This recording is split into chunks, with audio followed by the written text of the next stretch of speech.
സംസ്ഥാനത്തെ സ്ത്രീകൾക്ക് കൈത്താങ്ങായി സർക്കാർ പ്രതിമാസം 1000 രൂപ ധനസഹായം നൽകുന്ന സ്ത്രീ സുരക്ഷാ പദ്ധതിയിലേക്ക് ഇതുവരെ 12 ലക്ഷത്തിലേറെ അപേക്ഷകളാണ് കെ-സ്മാർട്ട് വഴി ലഭിച്ചത്. അപേക്ഷകൾ ഇനിയും നൽകാം എന്നതിനാൽ 20 ലക്ഷം വരെ അപേക്ഷകൾ ലഭിച്ചേക്കുമെന്നാണ് സർക്കാർ പ്രതീക്ഷിക്കുന്നത്. ഈയൊരു സാഹചര്യത്തിൽ ആർക്കെല്ലാമാണ് ഈ ആനുകൂല്യം ലഭിക്കുക, അപേക്ഷകൾ എങ്ങനെയാണ് അംഗീകരിക്കുന്നത്, എപ്പോൾ മുതലാണ് 1000 രൂപ ലഭിക്കുന്നത് തുടങ്ങിയ കാര്യങ്ങളിൽ വ്യക്തത വരുത്തി തദ്ദേശ വകുപ്പ് പ്രിൻസിപ്പൽ ഡയറക്ടർ സർക്കുലർ പുറത്തിറക്കിയിട്ടുണ്ട്. സാമ്പത്തികമായി പിന്നോക്കം നിൽക്കുന്ന മറ്റ് വരുമാന മാർഗങ്ങളില്ലാത്ത സ്ത്രീകൾക്ക് പ്രതിമാസം 1000 രൂപ ലഭ്യമാക്കുന്നതാണ് ഈ പദ്ധതി.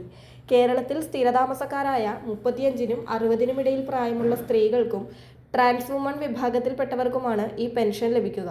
അപേക്ഷകർ അന്ത്യോദയ, അന്നയോജന, മഞ്ഞ റേഷൻ കാർഡ്, മുൻഗണനാ വിഭാഗം, പിങ്ക് റേഷൻ കാർഡ് എന്നിവയിൽ ഉൾപ്പെട്ടവരായിരിക്കണം. എന്നാൽ സ്ത്രീ സുരക്ഷാ പദ്ധതി പ്രകാരം 1000 രൂപ പ്രതിമാസ ധനസഹായം ലഭിക്കുന്നവരുടെ റേഷൻ കാർഡുകൾ പിന്നീട് മുൻഗണനേതര വിഭാഗത്തിലെ നീല, വെള്ള കാർഡുകളായി മാറ്റിയാൽ അവരെ പദ്ധതിയിൽ നിന്ന് ഒഴിവാക്കുമെന്ന് സർക്കാർ ഇപ്പോൾ വന്ന സർക്കുലറിലൂടെ അറിയിച്ചിരിക്കുകയാണ്.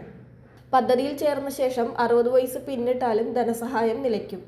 അതുപോലെ വിധവാ പെൻഷൻ, അവിവാഹിത പെൻഷൻ, വികലാംഗ പെൻഷൻ, മറ്റ് സർവീസ് കുടുംബ പെൻഷനുകൾ എന്നിവ കൈപ്പറ്റുന്നവർക്ക് ഈ ആനുകൂല്യം ലഭിക്കില്ല. കൂടാതെ സർക്കാർ, അർദ്ധ സർക്കാർ സ്ഥാപനങ്ങളിൽ സ്ഥിരം അല്ലെങ്കിൽ കരാർ ജോലി ചെയ്യുന്നവരും അപേക്ഷിക്കുവാൻ അർഹരല്ല.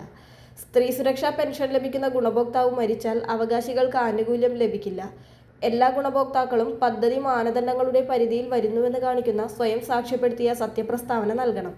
1 മാസമോ അതിലേറെയോ ഏതെങ്കിലും കേസിൽ റിമാൻഡ് ചെയ്യപ്പെടുകയോ ജയിലിൽ അടക്കപ്പെടുകയോ ചെയ്താലും ആനുകൂല്യത്തിനുള്ള അർഹത നഷ്ടപ്പെടുമെന്ന് നേരത്തെ തന്നെ സർക്കാർ വ്യക്തമാക്കിയിട്ടുണ്ട്. തദ്ദേശ സ്വയംഭരണ വകുപ്പിന്റെ കെ-സ്മാർട്ട് വെബ്സൈറ്റായ ksmart.lsgkerala.gov.in വഴിയാണ് അപേക്ഷകൾ സമർപ്പിക്കേണ്ടത്. ഇതിനായി വേണ്ട രേഖകളിൽ പ്രധാനമായത് പ്രായം തെളിയിക്കുന്ന രേഖയാണ്. അതിനായി ജനന certificate, school certificate, licence, passport, ഇതൊന്നുമില്ലാത്തവർക്ക് മെഡിക്കൽ സർട്ടിഫിക്കറ്റ് എന്നിവയിൽ ഏതെങ്കിലും ഒന്ന് നൽകണം. അതുപോലെ Aadhaar card copy, IFSC code സഹിതമുള്ള ബാങ്ക് അക്കൗണ്ട് വിവരങ്ങൾ, പദ്ധതിക്ക് അർഹയാണെന്ന് സ്വയം സാക്ഷ്യപ്പെടുത്തിയ സത്യപ്രസ്താവന എന്നിവയും നൽകണം. ഓൺലൈനായി കെ-സ്മാർട്ട് ആപ്ലിക്കേഷൻ വഴി നൽകുന്ന അപേക്ഷകൾ തദ്ദേശ സ്ഥാപന സെക്രട്ടറി അപ്രൂവ് ചെയ്ത ശേഷം അടുത്ത ഭരണസമിതി യോഗം അംഗീകരിക്കുന്നതോടെ ധനസഹായത്തിന് അർഹത നേടും. അതായത് നിങ്ങൾ ഓൺലൈനായി നൽകുന്ന അപേക്ഷ പഞ്ചായത്ത് സെക്രട്ടറി അല്ലെങ്കിൽ മുനിസിപ്പൽ സെക്രട്ടറി അപ്രൂവ് ചെയ്ത ശേഷം പഞ്ചായത്ത് ഭരണസമിതി യോഗത്തിൽ അല്ലെങ്കിൽ മുനിസിപ്പൽ ഭരണസമിതി യോഗത്തിൽ വയ്ക്കുകയും അത് അംഗീകരിക്കുന്നതോടെ പദ്ധതിയിൽ അംഗമാകുന്നതിനുള്ള അർഹത ലഭിക്കുകയും തുടർന്ന് എല്ലാ മാസവും 1000 രൂപ വീതം ലഭിക്കുകയും ചെയ്യും. ട്രാൻസ് വനിതകളുടെ അപേക്ഷകൾ സാമൂഹിക നീതി വകുപ്പിലെ ജില്ലാ ഓഫീസർമാർ പരിശോധിച്ച ശേഷമാണ് തദ്ദേശ സ്ഥാപനങ്ങൾക്ക് കൈമാറുക എന്ന പുതിയ സർക്കുലറിലുണ്ട്. ഡിസംബർ 22-ാം തീയതി മുതലാണ് സ്ത്രീ സുരക്ഷാ പെൻഷൻ പദ്ധതിയിലേക്ക് അപേക്ഷകൾ സ്വീകരിച്ചു തുടങ്ങിയത്.